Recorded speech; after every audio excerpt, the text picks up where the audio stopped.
My grandma always said I had an old soul. While other kids were outside scraping their knees, I was inside with a book, the pages smelling like dust and time. I didn't just like history, I felt it. I felt the weight of the pyramids, the chill of the Roman marble, the hope and terror of the ships that crossed the Atlantic. To me, history wasn't a list of dates and dead kings. It was a story, the most important story of all.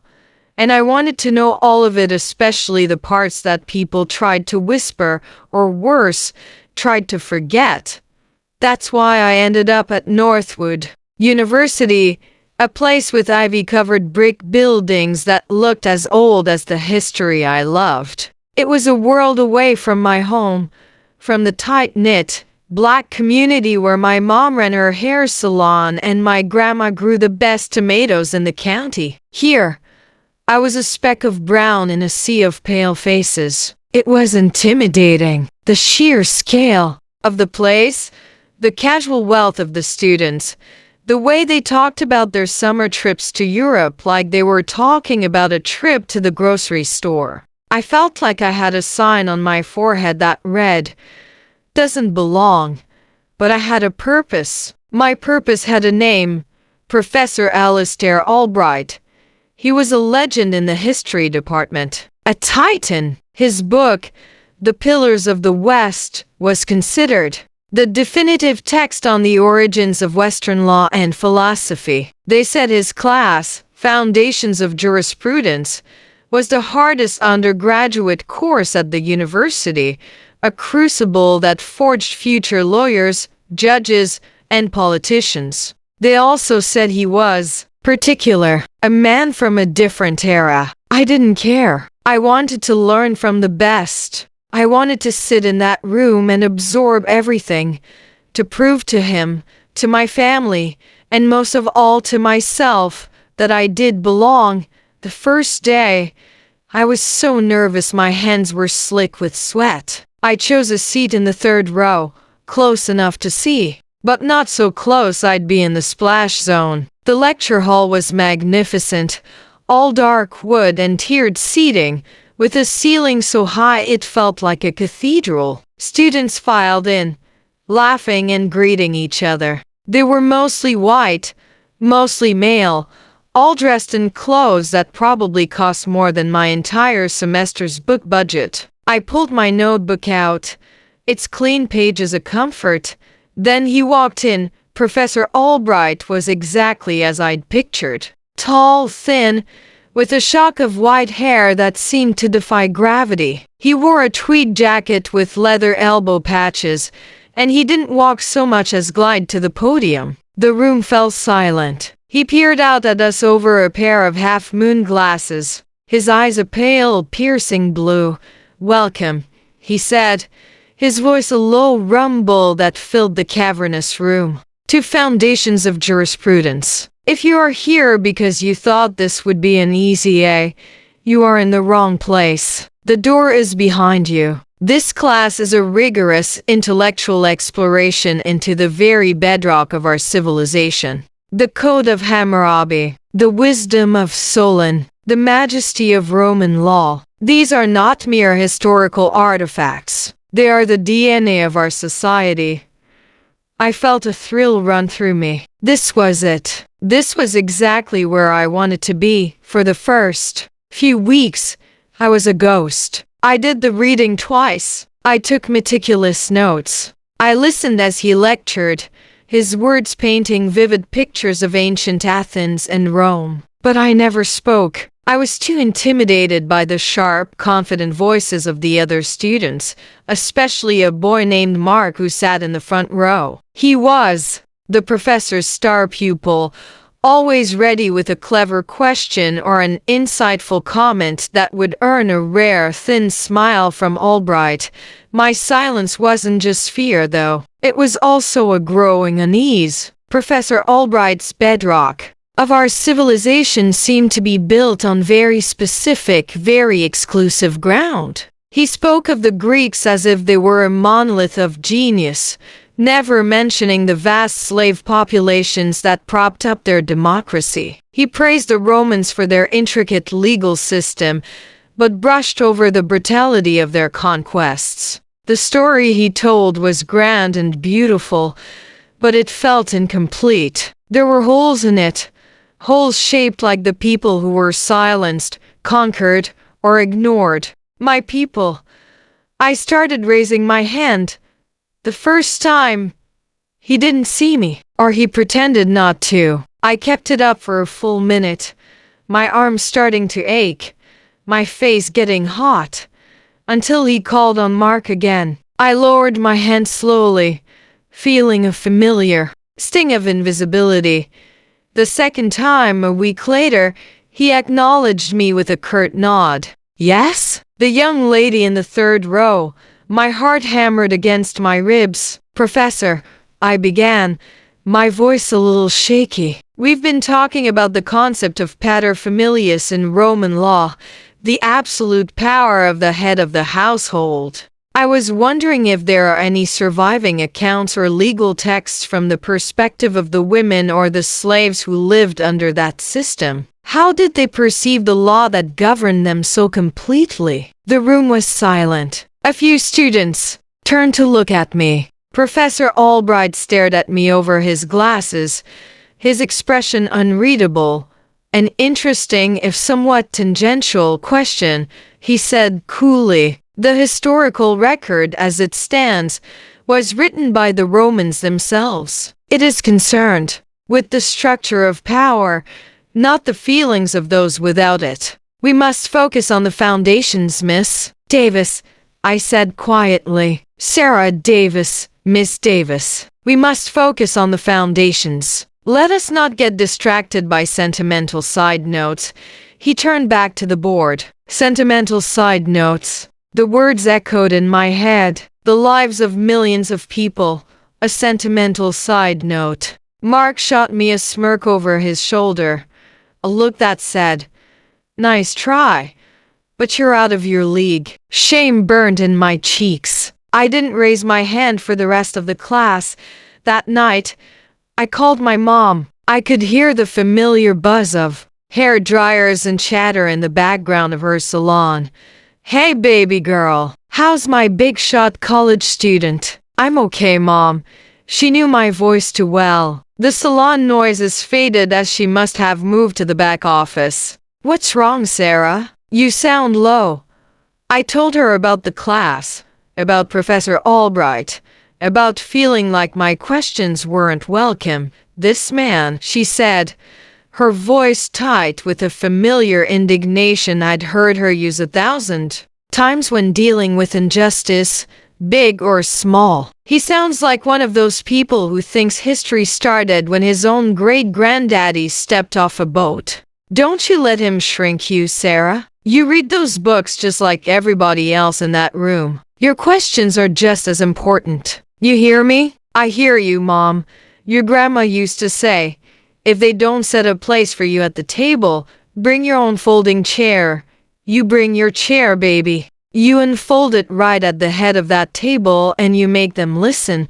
Her words put a little bit of steel back in my spine. She was right. I wasn't there to be sentimental. I was there to be a historian. And that meant asking the hard questions. Even if it made people uncomfortable, the next time I spoke, I was more prepared. We were discussing the Magna Carta, the Great Charter of Liberties. Albright was waxing poetic about it being the seat of freedom and justice for all. I raised my hand. He ignored it. I left it up. His eyes flickered to me, then away. I cleared my throat, just loud enough to be a polite interruption. Professor? He stopped, visibly irritated. Yes, Miss Davis. What is it now? The whole class turned to look at me. I felt like a bug under a microscope. I took a deep breath. Professor Albright, you're calling the Magna Carta a document of freedom for all. But my understanding is that it was primarily a contract between the king and a group of powerful barons to protect their own property and rights. The vast majority of people in England at the time were serfs who were legally bound to the land. The charter didn't apply to them, did it? So can we really call it a universal document of freedom? Mark scoffed audibly. It's about the principle, he said, not even waiting for the professor to respond. Obviously, it didn't free everyone overnight. It's about the precedent it set. But who gets to benefit from the precedent? I countered, looking directly at Albright. For hundreds of years that precedent only applied to wealthy, landed men. Isn't that a crucial part of its history? The history of its limitations? Professor Albright took off his glasses and began polishing them with a handkerchief.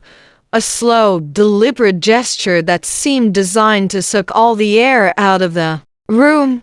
Miss Davis, he said, his voice dangerously soft. It seems you are determined to view all of Western history through a rather narrow and aggrieved lens. This class is about the monumental achievements of legal thought. It is not a forum for modern political grievances. It's not a political grievance, I said, my voice rising slightly despite myself. It's a historical fact. The document had limitations. I'm just trying to understand the whole picture, perhaps, he said, placing his glasses back on his nose and looking down at me as if I were something he'd scraped off his shoe. The picture is simply too complex for you. Perhaps your previous education did not adequately prepare you for the rigors of a university-level course like this one. The insult was so direct, so personal, it took my breath away. He wasn't just dismissing my question. He was dismissing me, my intelligence, my background, my very presence in his classroom. The other students shifted uncomfortably. No one said a word. The silence was a crushing weight.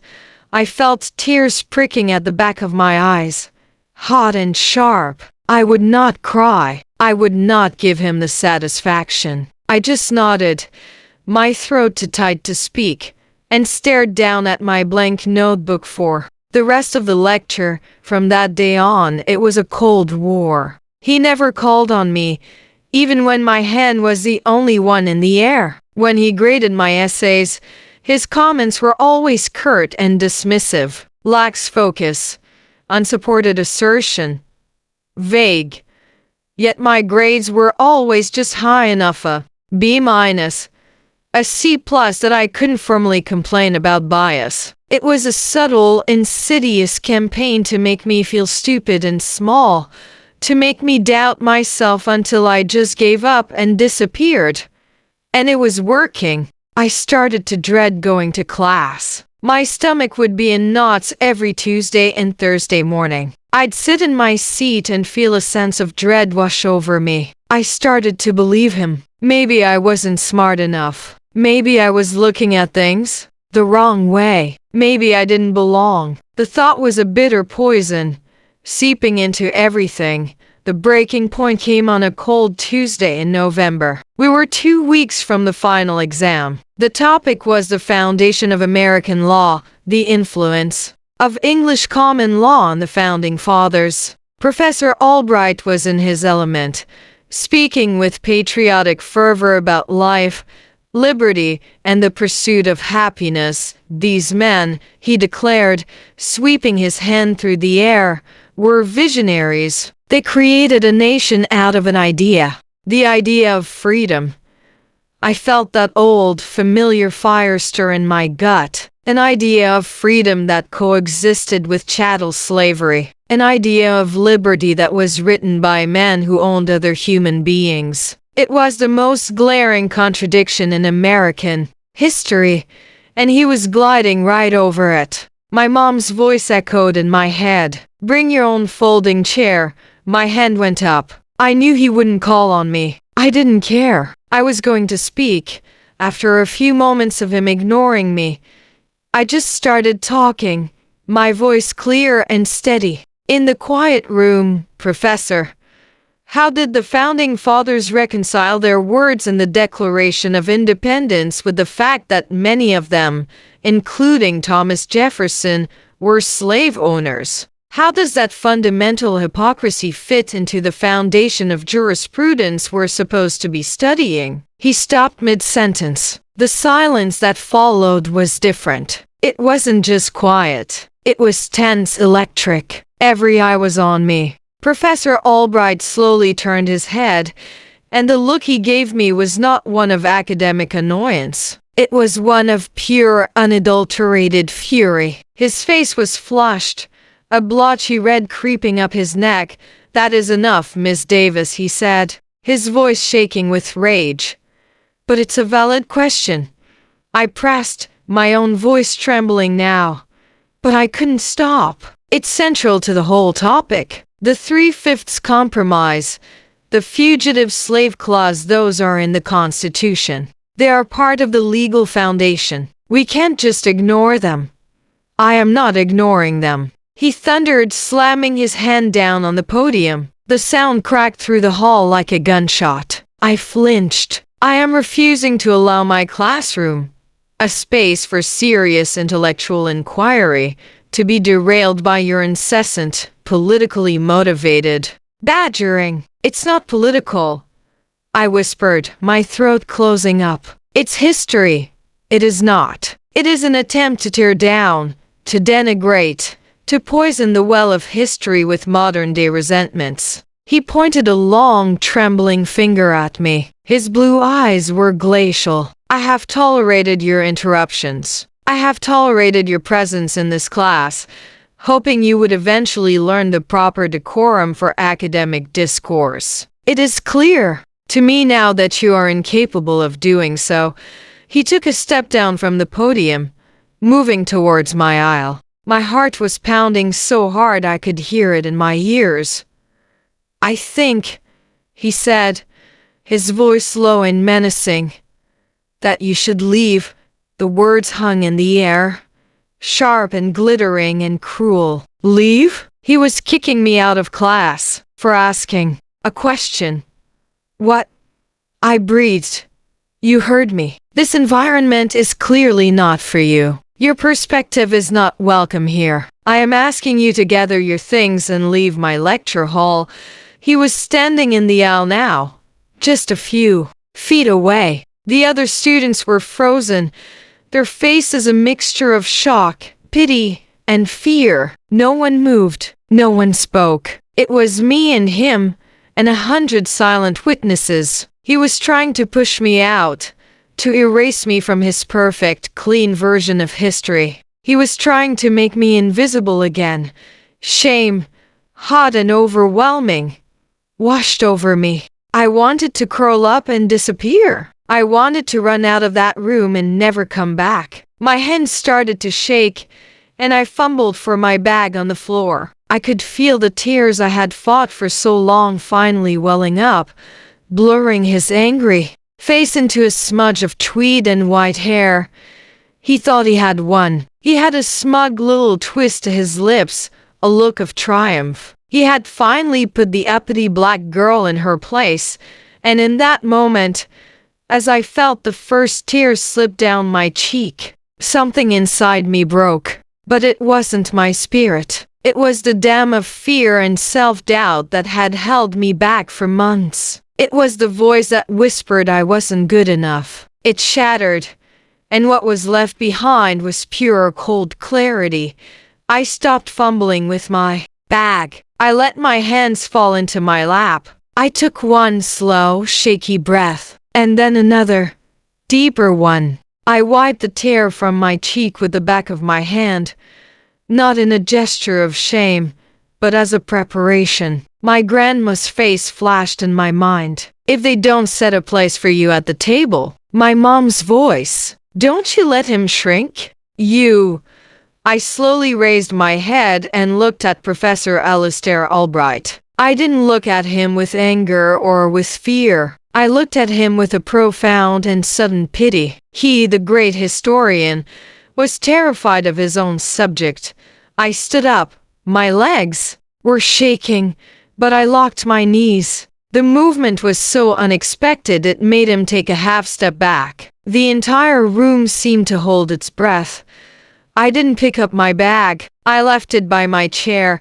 I turned and faced the rest of the class. I saw their faces. Mark's smugness had vanished, replaced by confusion. A girl named Amelia in the row ahead of me looked horrified. Most just looked at the floor, desperate not to be involved. "My name is Sarah Davis," I said. My voice didn't sound like my own. It was strong. It was clear. It filled the space. "My family is from Eatonville, Florida. It's one of the first self-governing all-black municipalities in the United States. My great-great-grandfather was a sharecropper in Alabama who saved for 10 years to buy his wife out of servitude from a neighboring farm. My grandmother was denied the right to vote until she was 44 years old because of poll taxes designed to stop her from voting."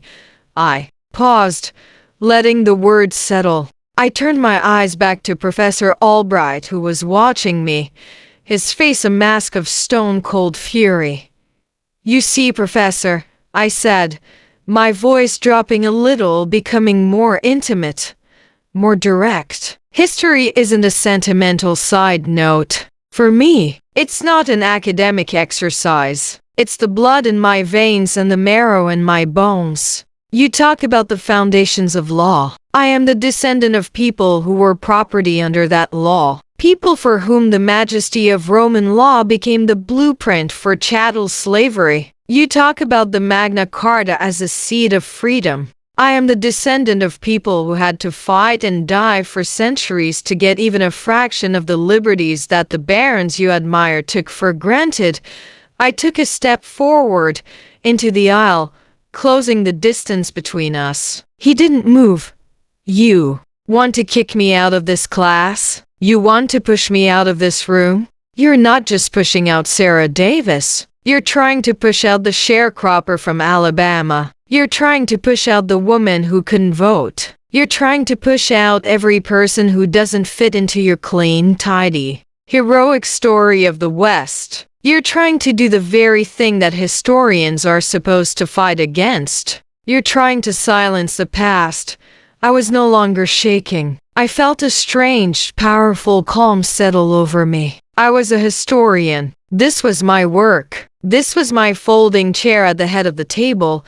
"You asked me to leave," I said, my voice now dropping to almost a whisper, yet it seemed to carry more weight than all his shouting. "But I will not. I paid my tuition, same as everyone else in this room. My presence here is not a privilege you get to grant or revoke. It is my right, and I have a right to ask questions, especially questions that make you uncomfortable, because history, real history, is full of uncomfortable questions." I held his gaze for a long, silent moment. His pale blue eyes, which had always seemed so intimidating, now just looked empty. He was speechless. The man who lectured for hours, who had a word for everything, had nothing to say. His mouth opened slightly, then closed again. He had built his entire career on the power of his words, and I had taken them all away. Then I did the last thing anyone expected. I turned my back on him. I walked slowly, deliberately, back to my seat. I sat down. I picked up my pen, and I placed its tip on a fresh page of my notebook. "Ready?" I looked up at the podium. "You can continue with the lecture now, Professor," I said, my voice polite even. "You were talking about the Founding Fathers." The silence in the room was absolute. It was a living thing, thick and heavy. It wasn't the silence of fear or awkwardness anymore. It was the silence of awe, of a world shifting on its axis. No one coughed. No one shuffled their feet. 100 students were staring, not at me anymore, but at the great Professor Alistair Albright, who stood frozen in the aisle, diminished and exposed. He looked around the room, as if searching for an ally, but found only a sea of unblinking eyes. He looked at me, sitting there with my pen poised, my expression neutral. He looked at the podium, his safe harbor. For a full, agonizing minute, he just stood there, The Titan had crumbled, finally, looking not at me, not at anyone, but at some fixed point on the back wall. He mumbled something. Class. Class is dismissed. He turned and practically fled the room, his tweed jacket flapping behind him. The moment the door closed, it was as if a spell had been broken. A collective exhale swept through the lecture hall, and then something happened that I will never forget. A student in the back row, a quiet guy I'd never spoken to, started to clap. It was a slow, rhythmic clap. Then another student joined in, and another. Soon, the entire room, save for Mark, who was sitting stunned in the front row, was filled with a rising tide of applause. It wasn't for me. Not really. It was for the silence being broken. It was for the truth being spoken. It was for the folding chair. Amelia, the girl from the row ahead, turned around. Her eyes were wide, and she had tears in them. She started, then just shook her head, unable to find the words. That was incredible. I could only nod, the adrenaline finally starting to fade, leaving me weak and trembling. I had done it. I had spoken. I hadn't been silenced. The aftermath was messy and complicated, as real life always is. I filed a formal complaint with the Dean of Humanities, and so did a dozen other students from that class who came forward to support my account. There was an investigation. Professor Albright was placed on administrative leave for the rest of the semester. He never returned to teaching. His legendary class was quietly removed from the course catalog the following year. It wasn't a clean, storybook victory. I got anonymous, hateful emails. Mark and his friends would glare at me when they saw me on campus. For a while, I felt like a pariah, but I also felt a new kind of strength. I had found my voice in that lecture hall, and I wasn't going to lose it again. I changed my major's focus. I dedicated myself to American history, with an emphasis on African American studies and legal history. I wanted to tell the stories that people like Albright tried to erase. I wanted to fill in the holes. Years later, I'm a historian myself now. I teach at a state university, in a classroom filled with students of every color, from every background. Sometimes when a student asks a particularly tough, uncomfortable question, the kind that challenges the easy narrative, I don't get angry or dismissive. I smile, and I tell them the story of a girl who was once told she didn't belong, and of the day she decided to bring her own chair to the table, and how in doing so, she found out that the table belonged to her too.